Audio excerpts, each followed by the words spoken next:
श्री देवी शारदा,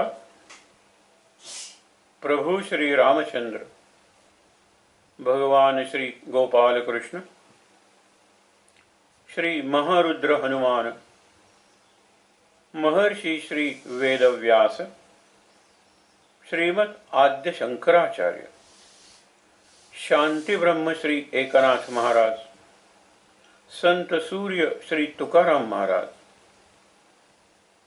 सद्गुरु श्री ब्रह्म चैतन्य महाराज या सर्वांच्या प्रेरणेनं आणि तुम्हा सर्व मंडळींच्या आशीर्वादानं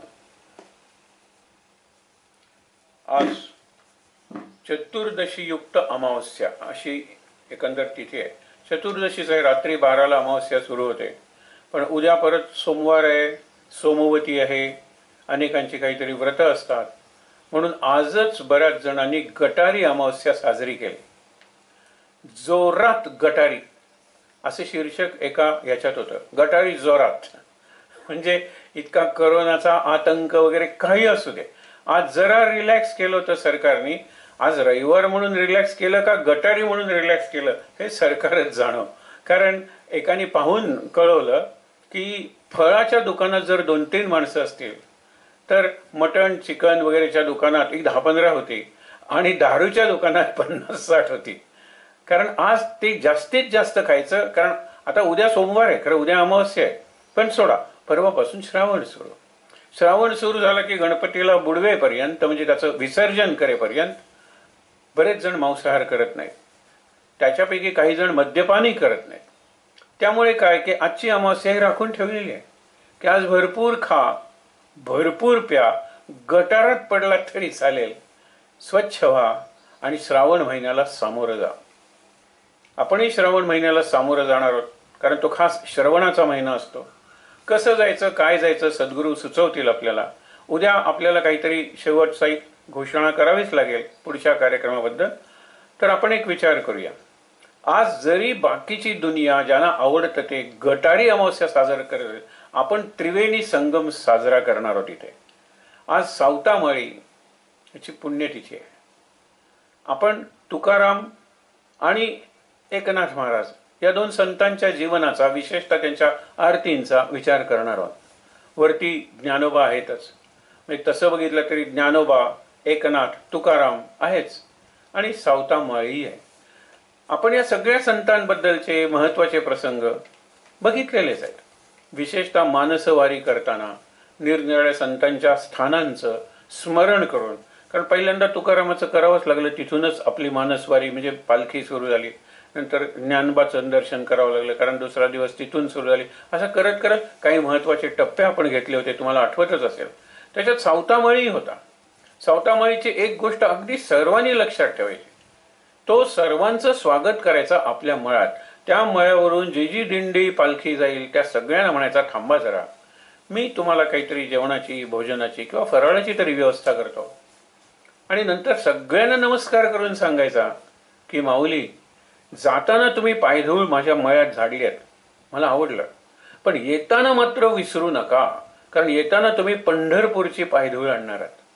ज्या पंढरीच्या वाळवंटात किंवा पंढरीच्या मातीत संत चालले, संतांनी लीला केल्या आपल्या जीवनातल्या, आणि खूप एक वारकरी संप्रदाय आणि वारी त्याला शिस्त लावून दिली, तर त्या पंढरीतली जी रजकण आपण म्हणतो, धूळ आहे, ती माझ्या मळ्यात झाडा, कारण त्यामुळेच माझा मळा सतत फुललेला असतो. सावतामाळ्याची एक आपण गोष्ट बघितली होती की त्यांनी सांगितलं विठ्ठलाला की अरे, तुझ्या ज्या वेळेला वारी असतात, एकादशी असतात, त्यावेळेला माझ्या मळ्यावरून जाणाऱ्यांची सेवा करावी लागते, मला जमत नाही रे येणं. आणि नंतर मळ्याची कामं असतात वर्षभर, तुझ्याच कृपेनं हा मळा खूप चांगला चाललाय, तेव्हा मला पंढरपूरला यायला वेळ नाही. पंढरपूरपासून त्याचं अरणी गाव हे 8 कोसावर आहे, काय फार जास्त लांब नाही, पण आयुष्यात एकदाही गेला नाही असा उल्लेख आहे. आणि म्हणूनच आपण बघितलं होतं की विठ्ठल त्याला भेटायला त्याच्या मळ्यात आलेला आहे. आपण ज्या वेळेला म्हणतो की माळीये जेवते नेले तेवते निवांतची गेले, ही काही ज्ञानेश्वरीतली फक्त ओवी नाहीये, एकतरी ओवी अनुभवावी या न्यायानं सावतामाळी ही जगत होता. तो म्हणत होता, मी माळी नाही, मी आहे भगवंताच्या विठ्ठलाच्या हातातला माळी आहे. पण माळी जसा पाण्याला नेतो ना, आणि पाणी त्याप्रमाणे जातं. पाण्याला कुठलाही आग्रह नाहीये, अपेक्षा नाहीये, हट्ट नाहीये. तसंच मलाही कोणताही आग्रह नाहीये, कोणतीही अपेक्षा नाहीये. मी बऱ्यापैकी निष्काम आहे. आणि माळी कोण आहे तर तो विठ्ठल माळी आहे. आणि मी त्याच्या हातातलं एक साधन आहे ज्याने हा मळा शिंपला जातो. हा त्याचा जो भाव आहे ना, फार महत्वाचा आहे. त्याच्यासाठी सावता माळीला वंदन करून आपण पुढे जाऊया. एक खिन्न करणारा विचार बऱ्याच वेळेला मनात येतो. अनेक ठिकाणी ज्या वेळेला जाणं होतं त्यावेळेला संतांच्या ठिकाणी संतांना आपण जातीवार वाटून तर घेतलेलं नाही ना. विश्वात्मकाचा संदेश देणारा तुकारामाच्या बाबतीत तर काय मी ब्रह्मांडाचं आपोषण घेतलेलं आहे. म्हणजे विश्वही अनेक विश्वती ब्रह्मांड, त्याचं मी आचमन घेतो. तुका आकाश आहे एवढा.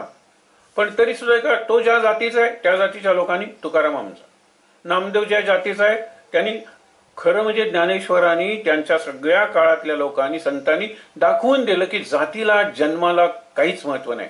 महत्व आहे ते तुमच्या भक्तीला, तुमच्या कर्तृत्वाला. हे लक्षात ठेवा. एके ठिकाणी जाण्याचा प्रसंग आला. विषय दिला होता मला गाडगे महाराज, पण ज्या वेळेला गेलो त्यावेळेला फक्त एकच त्यांचा फोटो होता, छान होता. मी सहज विचारलं की बाकीच्या संतांचे फोटो का नाही? नाही म्हणाले आम्ही त्यांच्या संप्रदायाचे आहोत. म्हणलं संप्रदाय म्हणजे काय? कारण संतांचा संप्रदाय मानवजात हा संप्रदाय असतो किंवा प्रेम भक्ती हा नाही नाही म्हणाले आम्ही त्यांच्या जातीचे आहोत. म्हणलं बाकीच्या संतांचे फोटो इथे का नाही? नाही नाही आहे आमचे आहेत ना संत. अरे पण त्यांना बाकीचे सगळे संत लागतात ना. मी सहज म्हणलं मला वाद नाही घालायचा, संवादच साधायचा आहे. पण ज्यांना बाकीचे संत लोकप्रिय त्यांना अत्यंत डोक्यावर घेऊन नसतात ते माझे संत, तेच फक्त माझे संत आणि ते फक्त माझेच संत, हे दोन्ही चकार आहेत ना, ते फार आपल्याला संकुचित बनवतात. तेच माझे संत आणि ते माझेच संत असं नाही आहे. माझा संत सत्पुरुष ज्या निरनिराळ्या संतांना मानतो त्यांनाही नमस्कार केला पाहिजे. एक गमतीदार प्रसंग तुम्हाला सांगतो. असं अज्ञान घडतं. कृष्ण जयंती असते त्याच वेळेला ज्ञानेश्वरांची जयंती असते. म्हणजे श्रावण वद्य अष्टमी रात्री 12 वाजता श्रीकृष्णाचा ज्ञानेश्वरांचा जन्म. परवा मी सहज विधान केलं होतं की ज्ञानेश्वरांचा विसर पडतो अनेकांना, कृष्ण जन्म साजरा केला जातो. तर एक जण आले, म्हणाले की काही विद्यार्थी जर असतील तर पाहिजे पसायदान म्हणण्यासाठी. तर म्हणलं की चांगली कल्पना आहे ना, गोकुळाष्टमी साजरी करते का? नाही नाही म्हणले कृष्णाला मी मानत नाही. कृष्ण झालाय की नाही कोणाला माहित आहे. मी म्हणलं बरोबर आहे, मी विसरलोच की ज्ञानेश्वरांच्या बारशाला तुम्हाला बोलवलं होतं.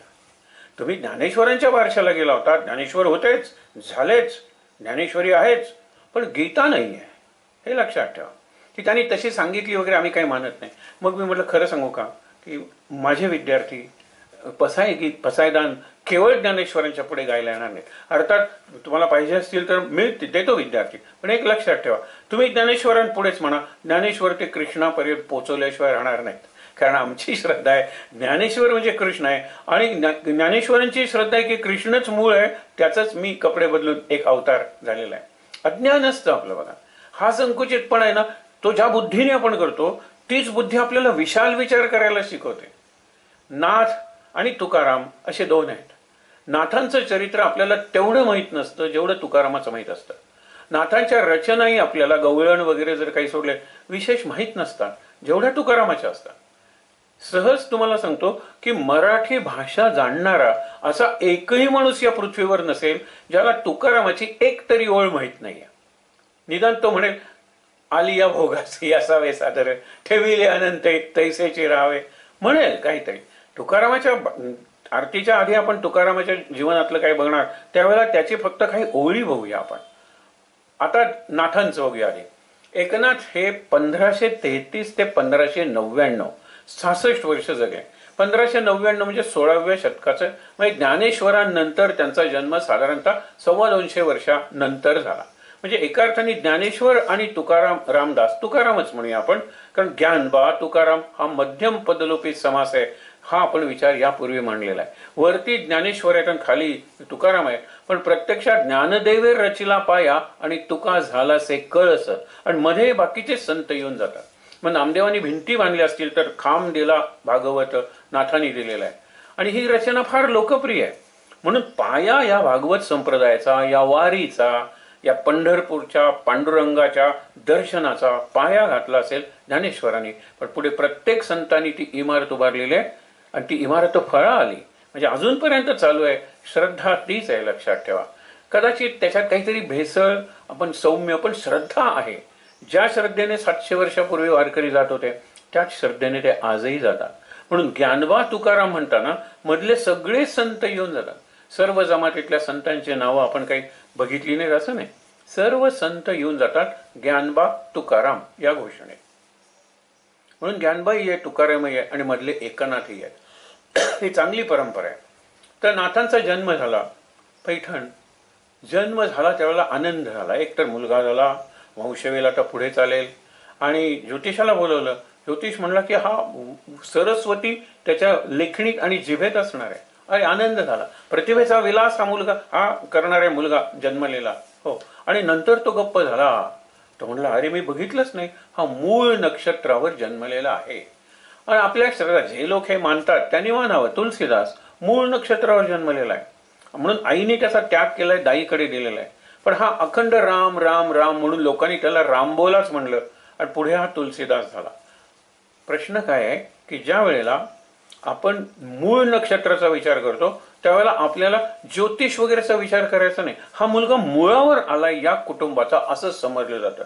आणि काही घटना प्रारब्धाप्रमाणे घडतात पण त्या मुलाला दिल्या जातात कारण तो मूळ नक्षत्रावर जन्मलेला आहे. मूळ नक्षत्रावर जन्मलं की ते घराण्यात काहीतरी हाहाकार माजवतं. काही दिवसातच यांचे आई वडील गेले म्हणून आजोबा जे चक्रपाणी त्यांनी यांचा सांभाळ केला. लोक म्हणालेच बघा मूळ नक्षत्राने आपला प्रभाव दाखवला, ते त्यांच्या प्रारब्धाप्रमाणे गेले. पण एकनाथांचं पुढचं जीवन बघा ना. हे चक्रपाणी जे आहेत ना त्यांनी 6व्या वर्षी त्यांची मुंज केली आणि चांगले संस्कार घडवले होते. आजोबांचे संस्कार म्हणजे नातवात आधीच उतरतात आणि नातवावर जास्त लक्ष किंवा प्रेम आजोबा देऊ शकतात, त्यांना वेळ असतो. आणि नंतर संस्कृत शिकवली, संस्कृतवर यांचं प्रभुत्व झालं. हे निरनिराळे धर्मग्रंथ आहेत, शास्त्रग्रंथ आहेत, ते सुद्धा एकनाथ शिकले. पण आज त्यांना तळमळ होती गुरुदर्शनाची आणि नंतर ते गेले गुरुदर्शनाला. आणि सगळ्यांची परवानगी वगैरे अशी न घेता, लग्न वगैरे झालेलं नाहीये. आणि गुरु त्यांना दृष्टांत झाला होता की देवगिरी म्हणून जे आहे, देवगडही म्हणतात त्याला, तर तिथे जनार्दन स्वामी आहेत, त्यांच्याकडे जातो. शोधत आले, ते आले देवगडाला, देवगिरीला. तिथे जनार्दन स्वामी होते. त्या किल्ल्याची जबाबदारी त्यांच्यावर होती. म्हणजे बादशाहचे किल्ले जरी असले तरी काही किल्ल्यांची जबाबदारी त्यांनी हिंदूंवर दिलेली होती. तर शहाजीराजे नव्हते का आदिलशहाच्या, तसेच हेही सेवेत होते. यवन सरदाराच्या किंवा यवन राजाच्या म्हणूया बादशाहच्या सेवेत होते. पण सेवा म्हणजे यांची भक्ती केवढी. आलं जर परचक्र म्हणजे शत्रूचं आक्रमण झालं तर ते मोडून काढायचं हे माहित होते. हे घोड्यावर बसत होते, लढायला शिकले होते, सगळं शिकले होते. पण एरवी दत्त ध्यानात एवढे असायचे की त्यांना दत्तानी साक्षात्कार प्रत्यक्ष दर्शन दिलं आणि लोक त्यांना दत्ताचा अंशावतारच मानायला लागले. जनार्दन स्वामी म्हणजे दत्त भक्त होते, ते दत्तच झाले लोकांच्या दृष्टीने. हे गेले सेवा करायला लागले. यांच्या सेवेची जात आहे ना ती आपण म्हणतात ना, ते इथं सेवा हा दारवंटा तत् विधी प्रणिपातेन परिप्रश्नेन सेवया. यांनी सेवया म्हणजे सेवाने, सेवेनं एवढं केलं. त्यांना हिशेब लिहायचं काम होतं. एकदा एक पै सापडत नव्हती, पैसा वगैरे पूर्वीची नाणी. रात्रभर यांनी जागले आणि ती पै शोधून काढल्यानंतर त्यांना जरा आनंद झाला. म्हणजे गुरुचा अकाउंट आहे, गुरुचा हिशेब आहे. माझा हिस्से तर गोष्ट निराळी होती. ही गुरुवरची श्रद्धा आहे, सेवा आहे. एकदा गुरुवारी त्यांची समाधी लागायची त्यांच्या गुरूंची आणि ते ध्यानावस्थेत असताना त्यांना कुणीही व्यत्यय आणलेला आवडायचा नाही. इतक्यात बातमी आली की अरे शत्रू चालून येतोय आपल्यावर. आणि शत्रू म्हणजे काय मोठं सैन्य घेऊन नाही, 100-500 लोक घेऊन यायचे. यांच्या गडावरही 100-500 लोक असायचे. हा आपल्या सद्गुरूंचा किंवा गडाची जबाबदारी असलेल्या जनार्दन स्वामींचा पट्ट शिष्य आहे हे लोकांना माहित होतं. म्हणून यांचाही अधिकार लोक मान्य करत होते गडावरचे. यांनी काय केलं, गुरु अगदी ध्यानावस्थेत आहेत बघितलं, गुरूंची वस्त्र घातली, गुरूंची तलवार घेतली, घोड्यावर बसले. सगळ्या सैनिकांच्या मदतीने परचक्र जे आलेलं होतं शत्रूचं आक्रमण ते परतवून लावलं. आणि नंतर गुरूंची समाधी उतरल्यानंतर लोकांनी सांगितलं आज एकनाथने पराक्रम केला. त्यावेळेला ते म्हणाले हे शिक्षण तो कुठे घेतलं. तो म्हणतो, ते म्हणाले मला घोड्यावरही बसता येत नव्हता, तलवार चालवणं तर दूरच, मी आयुष्यात हे प्रथमच केलं. पण मी एकच सांगितलं की सद्गुरू तुम्ही माझ्यात संचार करा. तुम्हीच करत होतात, मी काही केलं नाही. करते करविते तुम्ही, लढते लढविते तुम्ही. मला काय त्याची भीती. एवढी श्रद्धा झाली. त्यांनाही साक्षात गुरुकृपेनं दत्ताचं दर्शन झालं. ज्यावेळेला ते आरतीत म्हणतात, दत्त दत्त ऐसे लागले ध्यान, हरपले मन झाले उन्मन, मी तू पणाची झाली बोळवण, एका जनार्दनी श्री दत्त ध्यान. त्यांना दत्ताचं दर्शन झाल्यानंतर गुरु म्हणाले, शेजारी शूलभंजन नावाचा पर्वत आहे, तू तिथे जाऊन आता स्वतंत्र उपासना कर. तर तो करायला लागलाय. तिथे सूर्यकुंड होतं स्नान करायला. ते म्हणाले, स्नानाची गरज भागली म्हणजे झालं. एकनाथ म्हणतात, खाण्याची काय ती आहे ना अन्नपूर्ण, तो राम आम्हाला देतो रे.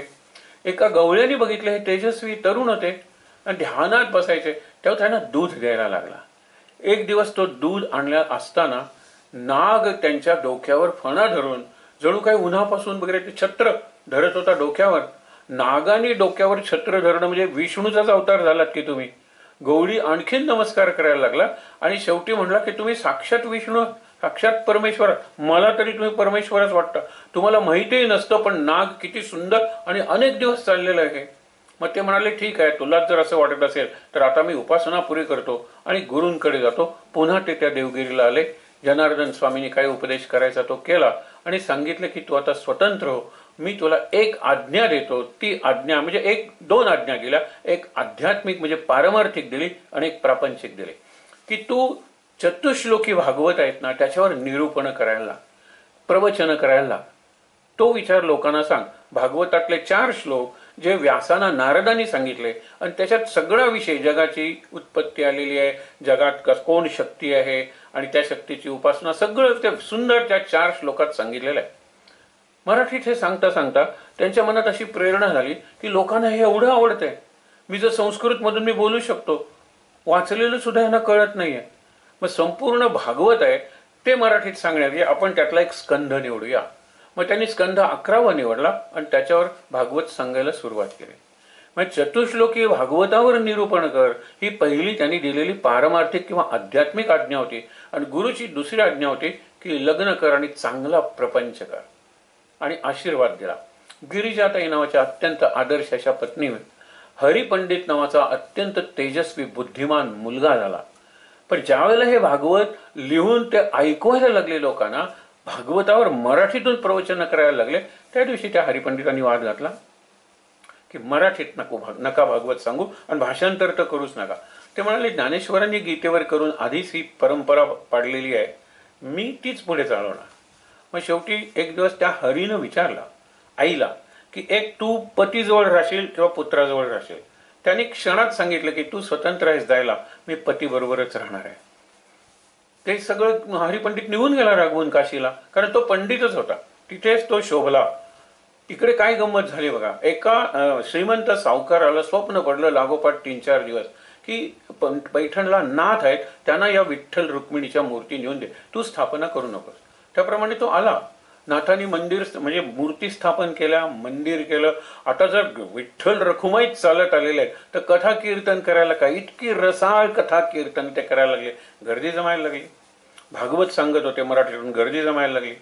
गिरिजाताई म्हणला की 4 मदतीनं किती जणांचा स्वयंपाक तयार आम्ही तयार आहोत, पण नदीवरून पाणी आणणं हे जमणार नाही. मग ते म्हणाले, बघूया कुणाला, पण आपण कुणाला सांगायचं, तो बघेल ना, आपण भागवत कृष्णाचं सांगतोय ना. हे असं भाषण चालू असताना मला वाटतं काही दिवसानंतर काही काम मिळेल का. एकदम हे दोघंही म्हणले, पाणी आणणार का. तू म्हणतो मी कुठलंही काम करीन, तुझं नाव काय रे. मला श्रीखंड्या म्हणा ना. श्रीखंड्या म्हणजे श्रीकृष्णच. आणि त्यांनी ते काम केलं. आणि ज्या वेळेला ही सगळी गरज वगैरे संपली त्यांची, त्यावेळेला तो जसा आला तसा निघून गेला. तो श्रीकृष्णच होता. लोकांची तशी श्रद्धा होती. नाथ आणि गिरिजाताई सुद्धा त्याला तेच मानत होत्या. त्याच्यानंतर एक प्रसंग घडला. एक आई आली, म्हणाली, हे मुलगं नीट बोलतही नाही आणि रोज पुरणपोळी पाहिजे असा हट्ट धरतं, आम्ही कुठले देणार रोज पुरणपोळी, आम्ही गरीब आहोत. त्यावेळेला त्यांनी सांगितलं, पैठणला एकनाथांच्या पायावर नेऊन घाल, तिथे रोज पुरणपोळीचा किंवा पुरणाचा नैवेद्य असतो. अजूनही असतो असं सांगितलं, कारण नाथांचा वाडा आहे. तर विचार करा, त्यावेळेला त्यांनी पुरणपोळीचा नैवेद्य म्हणजे रोज पुरणपोळी, याला नावच गावोबा, गावंढा म्हणतो ना, तसा होता, साधा होता, नीट बोलता येत नव्हतं. तरी सुद्धा नाथांनी त्याला कोणीतरी शिकवलं असेल, ए क ना थ, आणि त्याचा तो चतुराक्षरी मंत्र बनला की एक नाथ एक नाथ एक नाथ. आणि आरती जी आहे ना ती आरती एकनाथा, हा एकनाथ आहे ना त्याच्याशिवाय आपण अनाथ आहोत. हा एक जर नसेल तर कितीही गोष्टी तुम्ही जमवल्यात मिळवल्यात तरी तो शून्यांचा पसारा असतो. आपण म्हणलेलं आहे ना, काय म्हणलेलं आहे की आपण बघितली होती एक जाहिरात, फार मार्मिक जाहिरात होती की परदेशातला एक नातू येतो, आजोबा श्रीमंत आहेत, आता त्याला आजोबांची आठवण होते कारण संपत्तीतला वाटा मिळावा म्हणून. मग आजोबांकडे येतो, आजोबा ओळखतात, बरेच वर्षांनी आलास वगैरे, नाही मला काहीतरी द्या ना, एवढी संपत्ती आहे तुमची. ते म्हणाले ठीक आहे, चेक आण, चेकबुक आणायला सांगितलं त्यांनी आणि त्याच्यावर त्यांनी लिहिले, त्यांनी 1,00,000 रुपये दिले. तो म्हणतो 1,00,000 रुपयांनी काय होणार आहे आजोबा. मग ठीक आहे, आणखीन एक त्यांनी शून्य वाढवलं, 10,00,000 काय, एवढी तुमची संपत्ती आहे, 1,00,00,000. आणखीन एक बघा ना जरा काहीतरी, त्यांनी 10,00,00,000 रुपये लिहिले आणि खाली सही केली.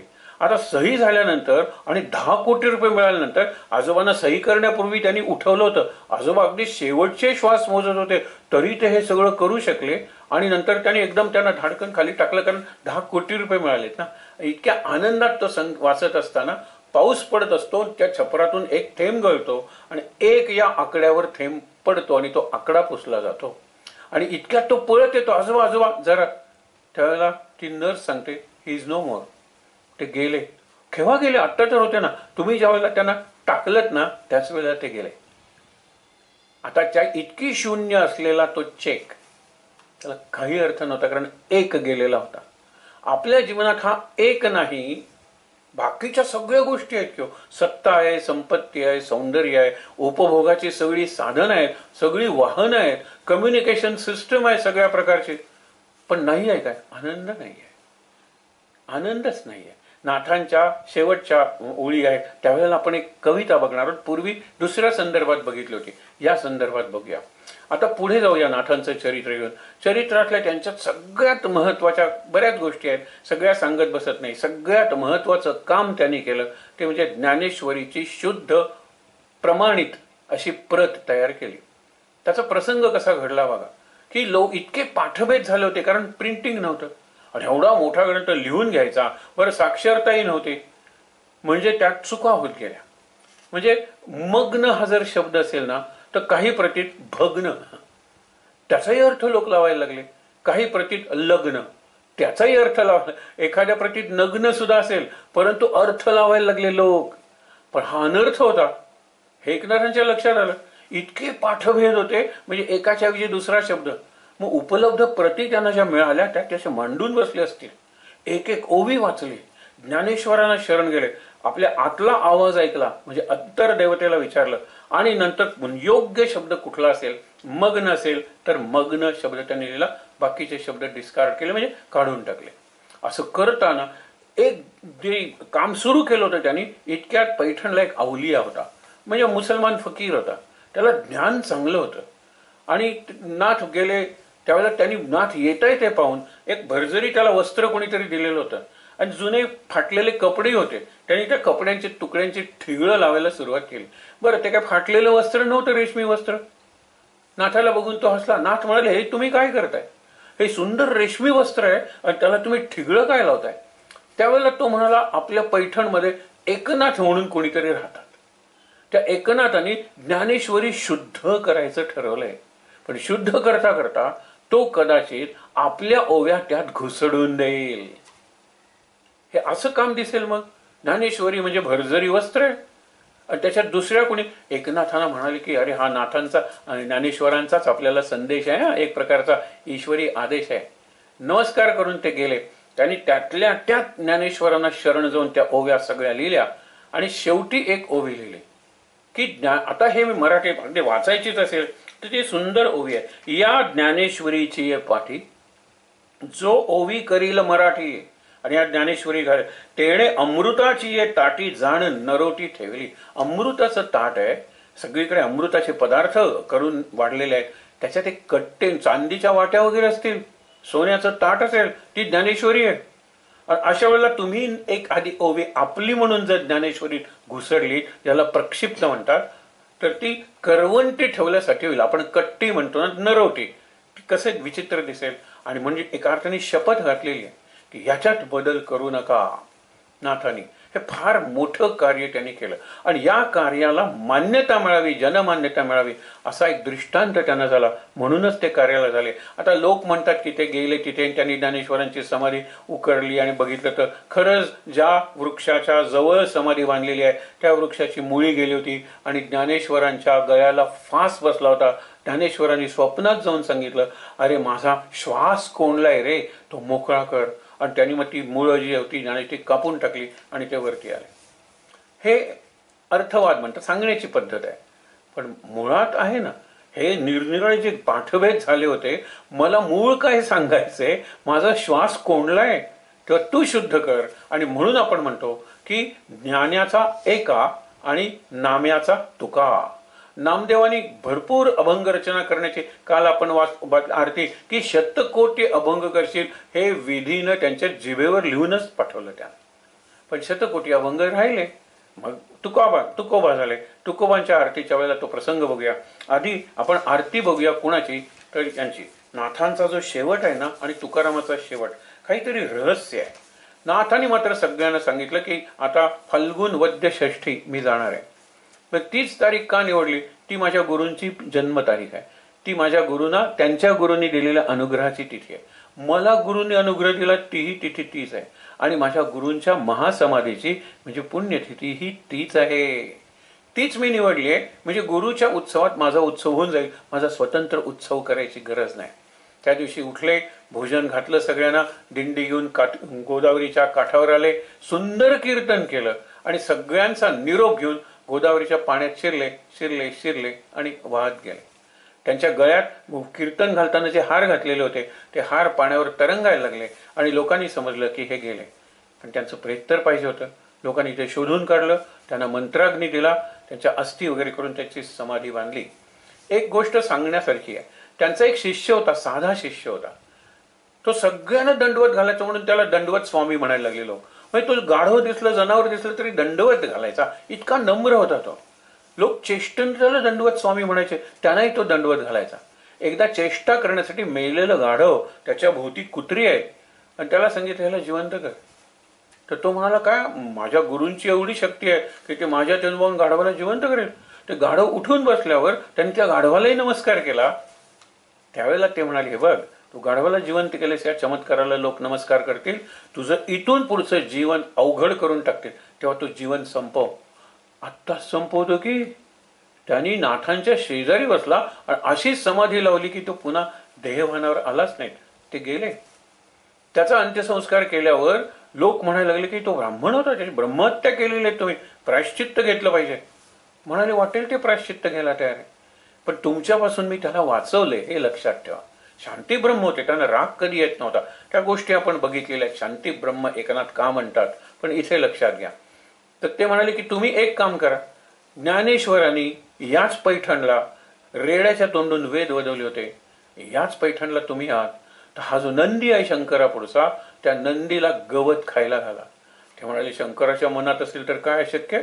त्यांनी गवत घेतलं आणि नंदीच्या पुढे धरलं आणि नंदीने ते सुंदर पद्धतीने खाल्लं. आणि नंतर म्हणतायत, नंदिकेश्वरा, आता हे लोक तुला जागृत नंदी म्हणतील, तुझं जीवन एवढं हालाखीचं करून टाकतील, तेव्हा तुम्ही सुद्धा जलसमाधी घ्या. आणि पुढे त्या नंदी उठला आणि त्यांनी त्या गोदावरीत त्यांनी जलसमाधी घेतली. आज पैठणला या दंडवत स्वामींची, या नंदीची समाधी जवळजवळ आहे आणि आज लोकांची ती पूजा स्थानं बनलेली आहेत. हाही त्यांच्या चरित्रातला भागच आहे की. आणि म्हणून त्यांनी सांगून तिथी निवडली आणि ती आपल्या सद्गुरूंचीच पुण्यतिथी निवडली आणि त्यांनी देह संपवलेला आहे. आता त्यांची जी आरती आहे ना, फार सोपी आहे. आरती एकनाथा, हे आरती ज्ञानाचार्य, आरती तुकारामा, आरती एकनाथा, याच्यात जयदेव जयदेव शब्द नाहीये. सुरुवातच आहे, आरती एकनाथा महाराजा समर्था. तू महाराज आहेस आणि समर्थ आहेस.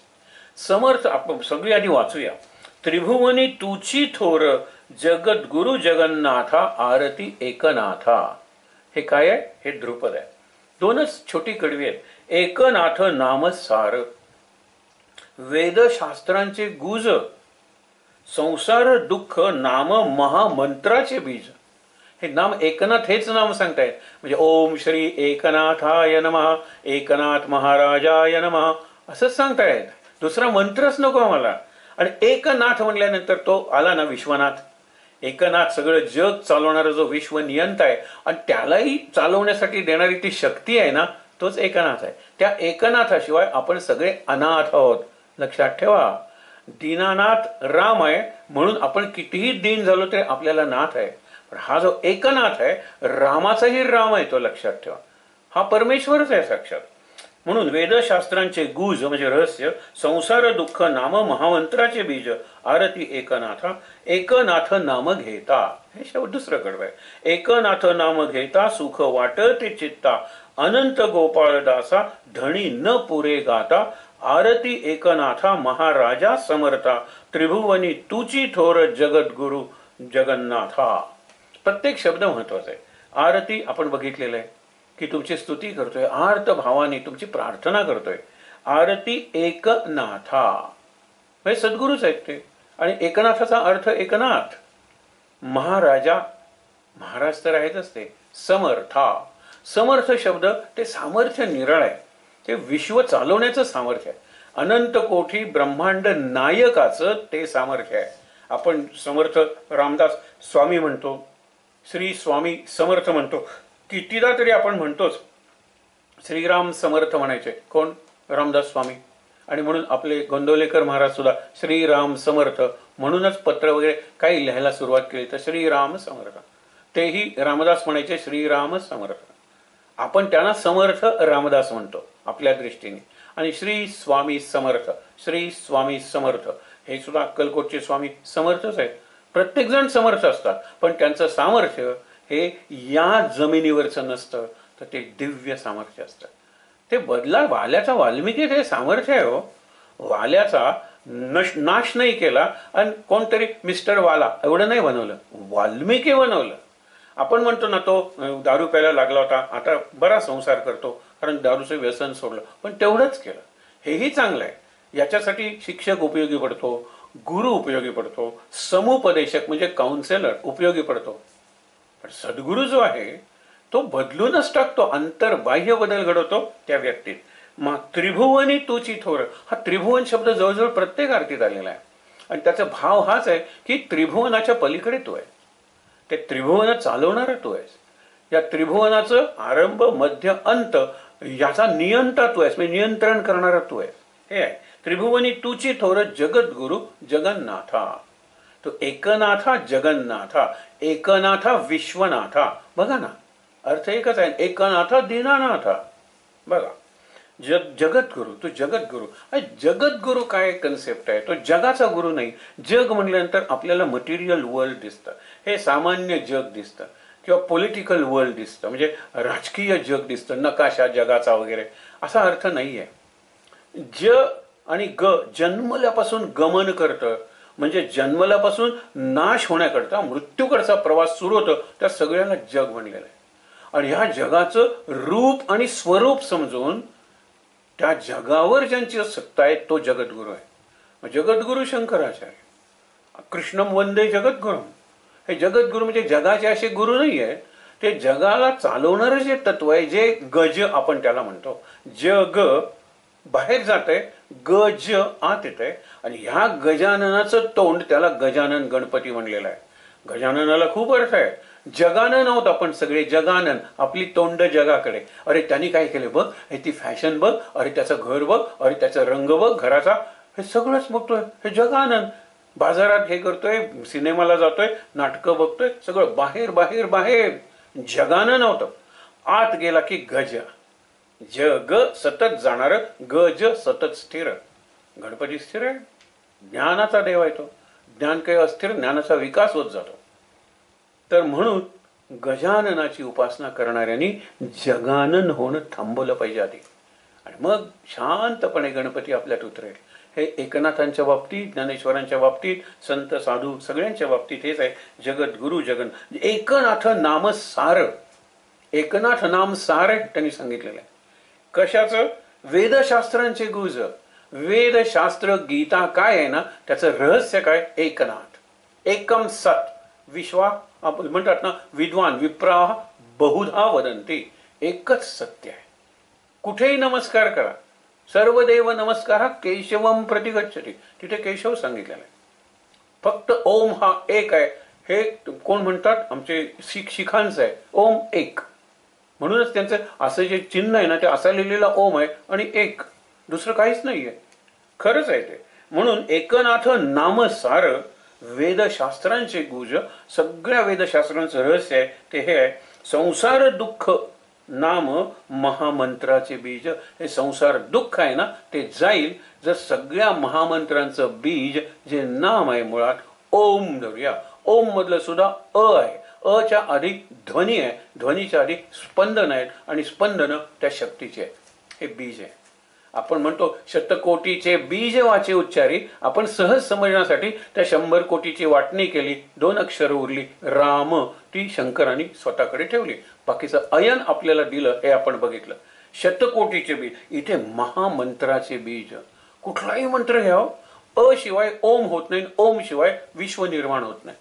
आणि अ उच्चारायला सुद्धा जी शक्ती लागते, हा अ आहे हे ज्या शक्तीने आपल्याला सांगितलं, असा लिहायचा हे ज्या शक्तीने आपल्याला शिकवलं, ती शक्ती आहे महामंत्राचं बीज.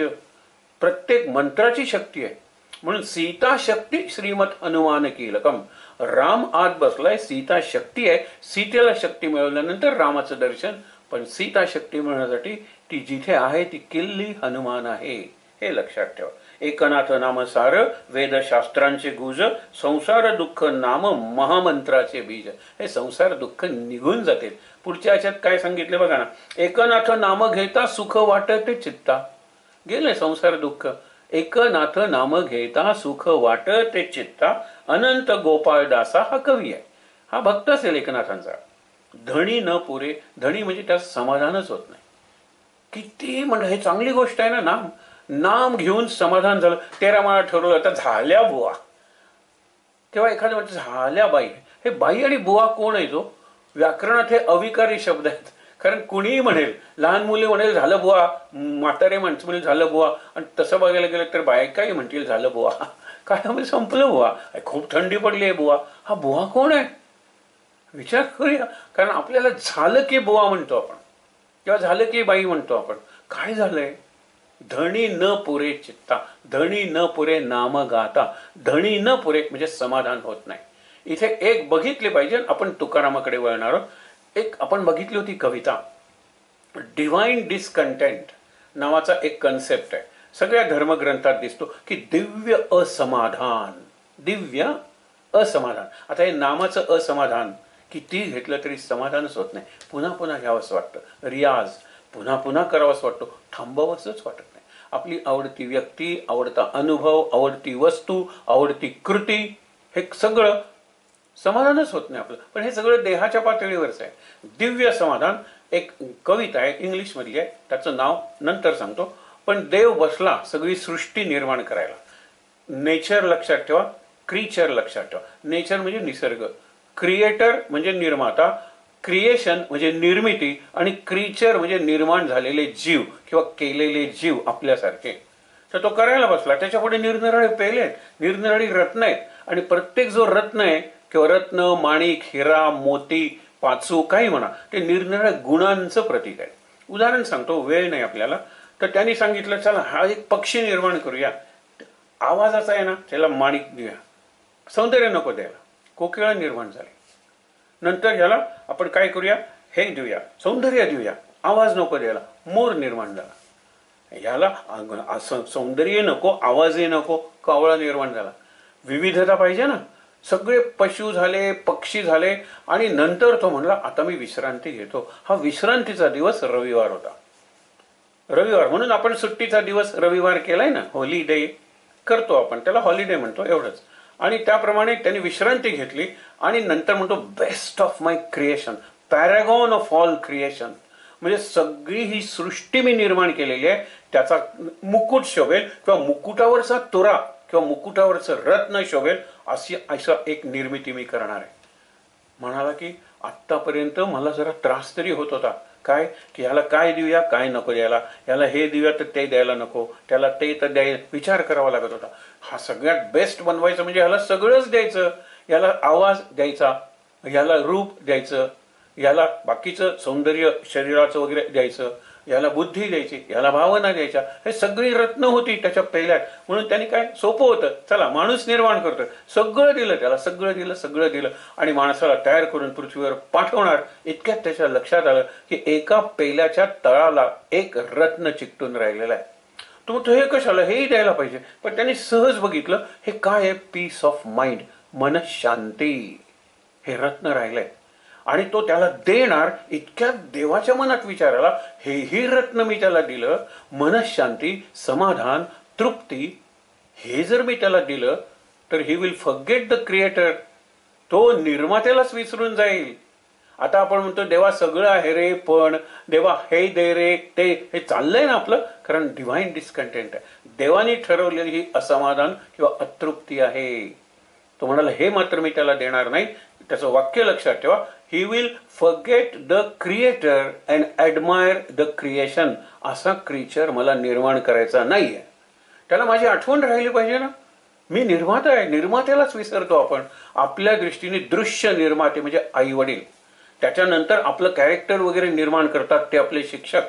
आपण निरनिराळ्या क्षेत्रात प्रगती, संगीताचे गुरु वगैरे सगळे हे निर्माते आहेत आपले. या निर्मात्यालाच आपण विसरतोय.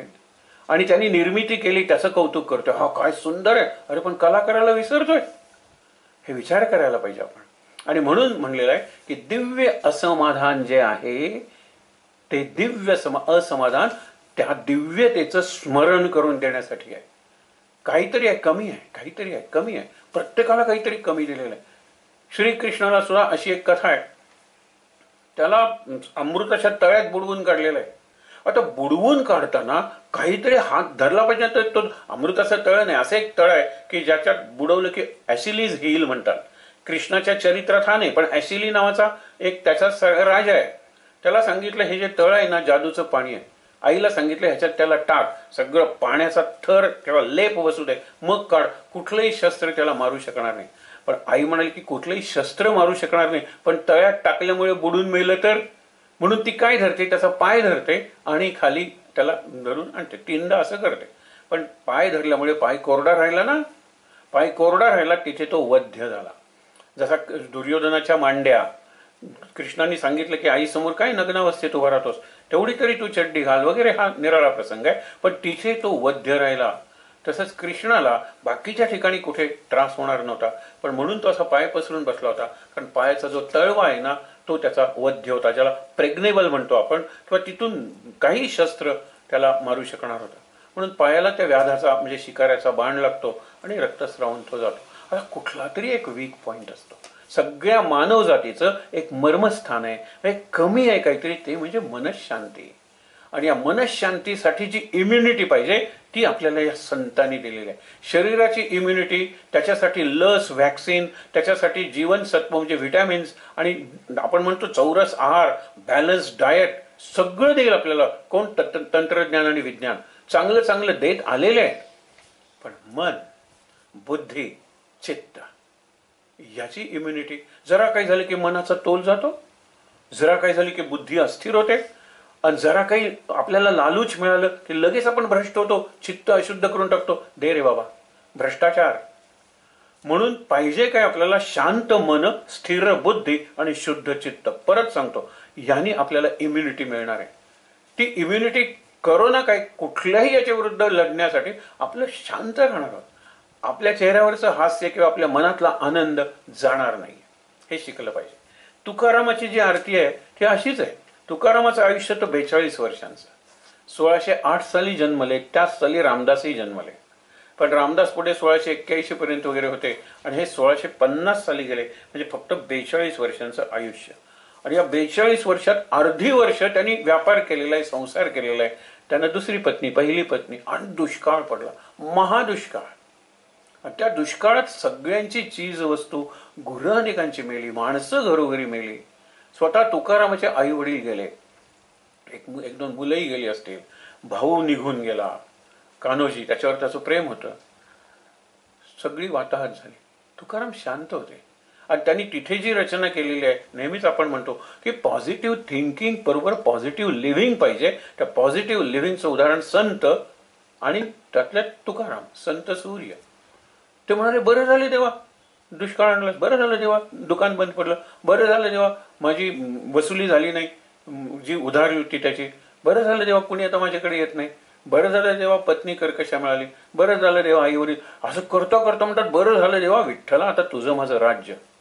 माझी जीभ वाचा एवढी अनावर झालेली आहे की तोडली ना जीभ तरी त्या तुकड्यातून सुद्धा विठ्ठल विठ्ठल तुम्हाला ऐकू येईल.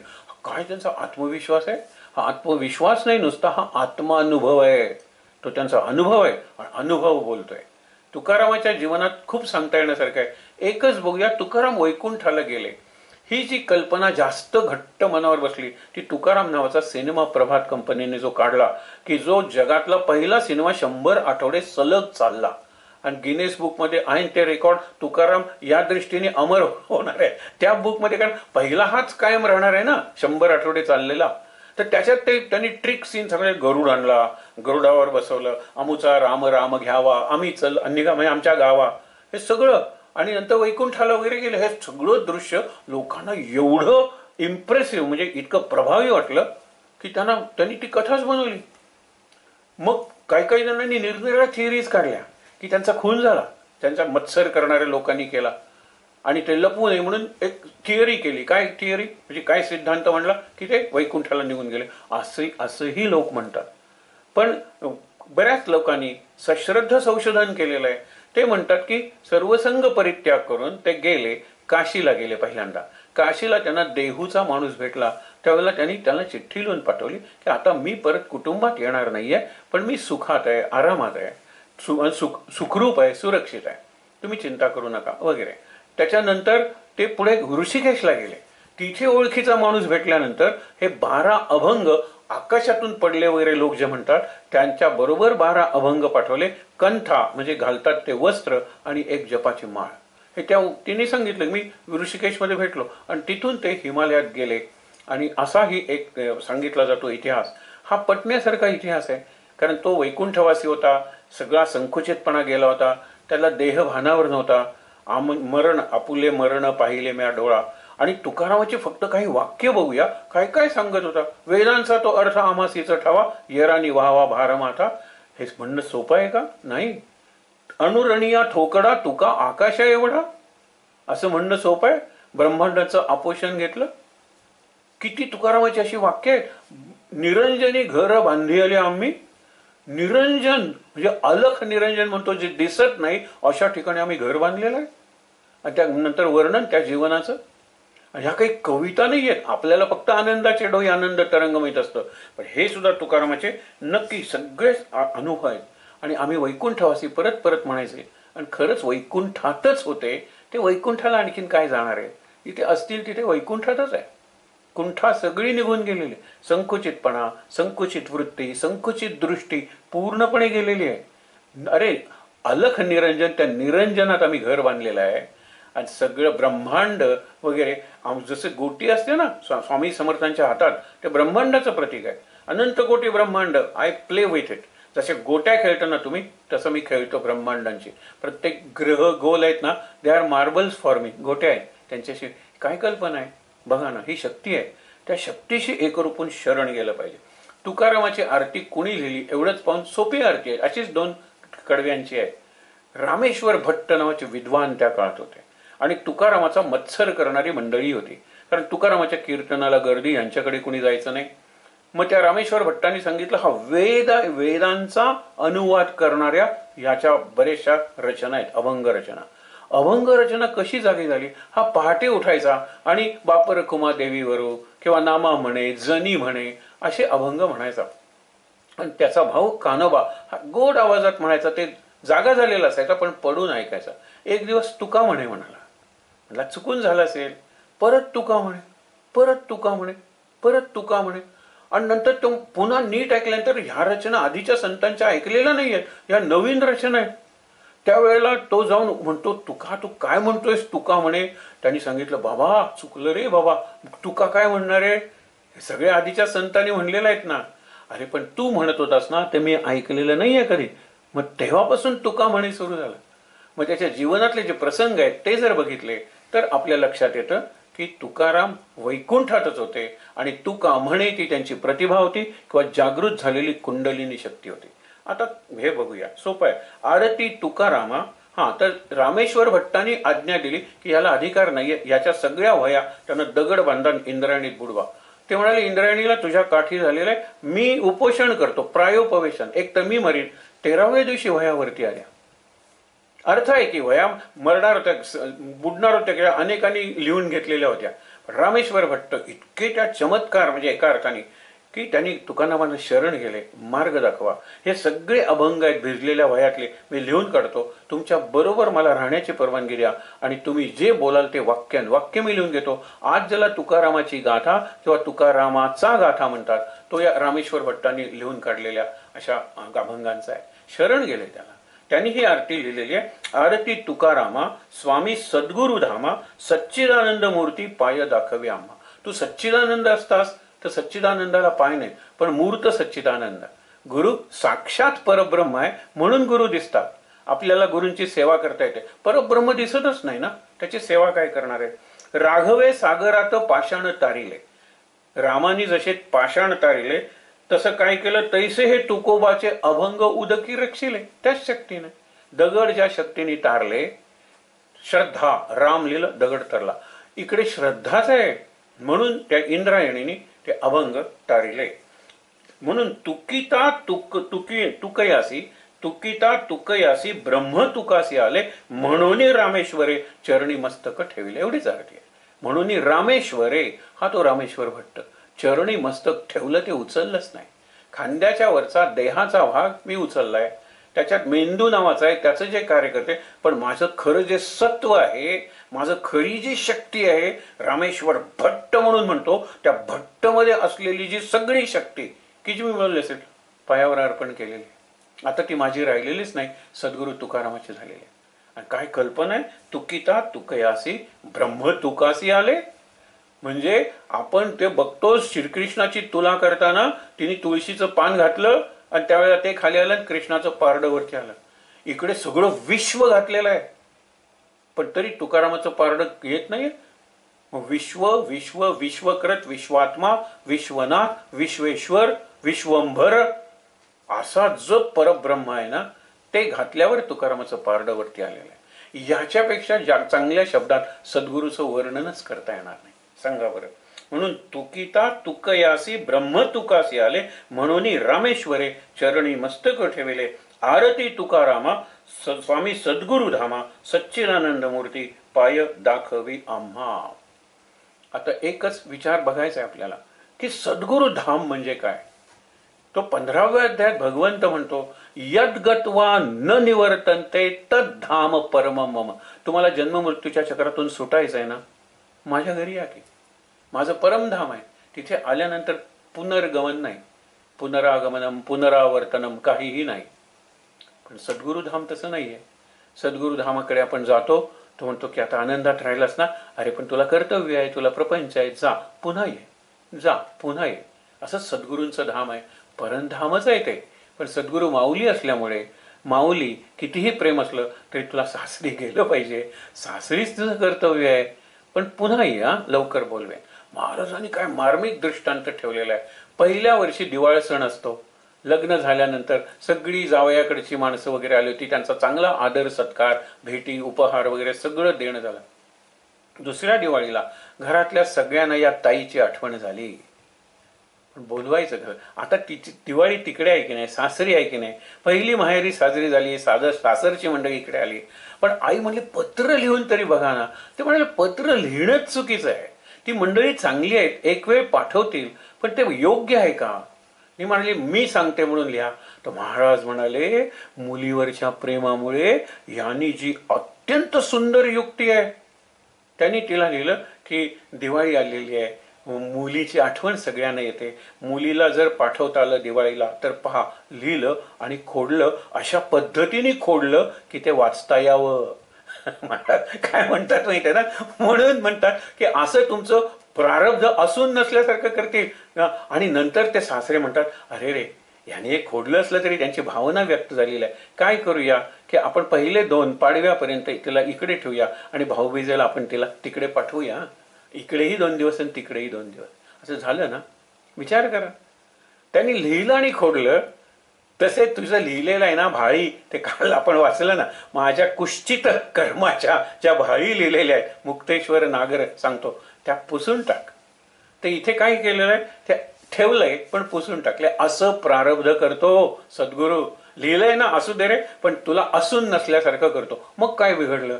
प्रारब्धाचे भोग तो अशा पद्धतीने भोगशील. एक उदाहरण सांगतो, घडलेलं उदाहरण आहे की दात प्रचंड दुखतोय हो, आणि इंटरव्ह्यू अत्यंत महत्वाचा आहे. अशा वेळेला तो म्हणतो मला बोलताच येत नाही, हे झालेलं आहे ते झालेलं आहे वगैरे. त्यावेळेला तो फक्त म्हणतो सद्गुरू तुम्हीच.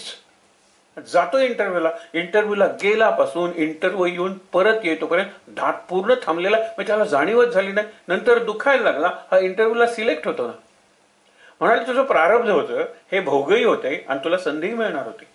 त्या भोगामुळे जावं की न इंटरव्ह्यूला तू जे म्हणत होतास ते मी तुला पाठवलं. सोयीनं भोगायला लावतो, असून नसल्यासारखं करतो. मग प्रारब्ध रडता काय? सद्गुरूवर आहे ना श्रद्धा, बास सद्गुरूला जोडलेले राहा. सद्गुरू धाम तेच आमचं मुक्काम आहे. ते सासरी आहे कर्तव्य करतो, ते माहेरही आहे कर्तव्य करतो, त्यावेळेला सासरी आहे. ज्यावेळेला लाड कोड कौतुक पुरवणारी मंडळी येतात त्यावेळेला ते अर्थातच माहेर आहे.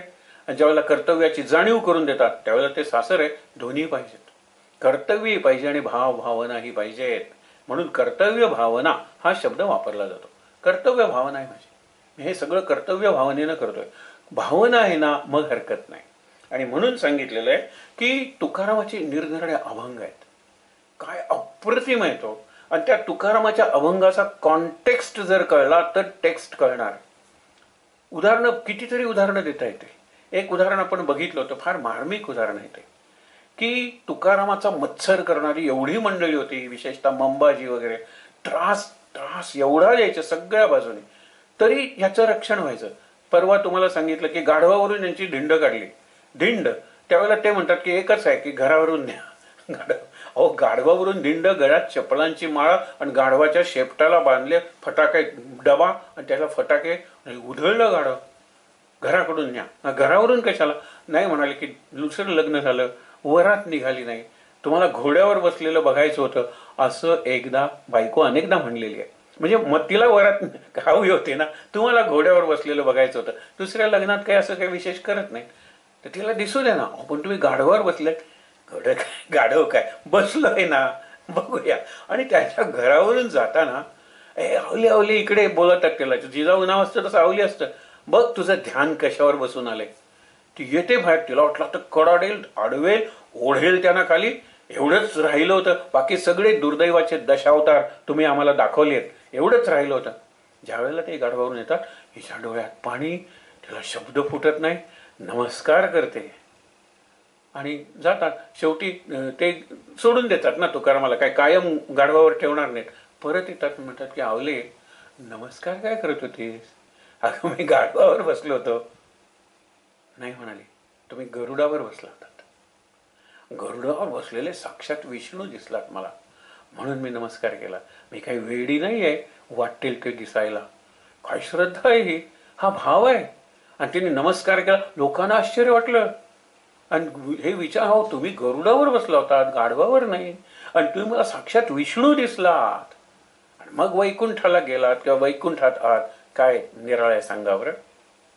आणखीन एक प्रसंग पाहून आपण थांबूया, की त्यांना मत्सर करणाऱ्यांनी सांगितलं याच्या कॅरेक्टर आपण म्हणतो ना, याच्या चारित्र्यावरच शिंतोडे उडतील असा प्रसंग घडवायचा. टेकडीवर एक मंदिर होतं, त्या मंदिरातला दिवा याने विझवला. अमावस्येची रात्र होती आणि एका वेश्येला, वाईट चालीच्या बाईला सांगितलं की तू उंबऱ्यावरच बस, आम्ही तुकारामाला तो दिवा लावायला पाठवतो आणि आम्ही बाजूला झुडपात लपून बसतो, अंधारात काही दिसणार नाही. त्याचा पाय लागल्याबरोबर बोंब मार यांनी अतिप्रसंग केला. यांनी नको तो, म्हणजे आपण म्हणतो ना अत्याचार केला माझ्यावर. झालं, तुकाराम गेले, म्हणाले काही हरकत नाही, लावूया की दिवा. आणि पाय लागल्यावर त्यांच्या एकदम लक्षात आलं ही काही पायरी नाही आहे, हा काही उंबरा नाही आहे, कारण हे काही नाही, कुठे काय असेल कुणाच तो. आणि एकदम त्याच्या लक्षात आलं, कांकणांचा आवाज झाल्यानंतर तर तो म्हणतो माऊली. तिला माऊली म्हणल्यानंतर ती रडत त्याच्या पायावर पडते. आयुष्यात मला माऊली कोणी म्हणलेलं नाहीये. तू हे का आहेस कोण तू? त्याने काय तिथे लगेच परावी या नारी माऊली, न लागे धन माऊली मानायला. ही परावी दुसरी जी नारी आहे तिला माऊली मानायला काही पैसा लागतो, काही अक्कल लागते. मग परावी येणारी माऊली मानायला द्रव्य लागत नाही. मी काही विशेष केलेलं नाही. सगळे लोक येतात आणि म्हणतात मला केवढं पाप करायला तुम्ही लावलेलं होतं, पण मला या भगवंतानी साधलं. हा साक्षात विठ्ठल आहे. विचार करा. पराविया नारी माऊली समान, मानावया धन न लागे. हा तो अभंग आहे. हे कळलं ना की अभंग आपल्याला चांगला कळतो. तुकारामालाही नमस्कार करूया, नाथांनाही नमस्कार करूया. उद्या शेवटचा दिवस आहे. त्या आरती आपण सगळ्या गुरूंची एक प्रातिनिधिक आरती आणि आत्मारामाची आरती करून आपण निरोप घेणार आहोत. शांत, चेहऱ्यावर प्रसन्न हास्य, सावतामाळी, तुकाराम आणि एकनाथ यांची काही जात बघणार आहोत आपण. संत ही सगळ्यात उच्च जात आहे मानव जातीची.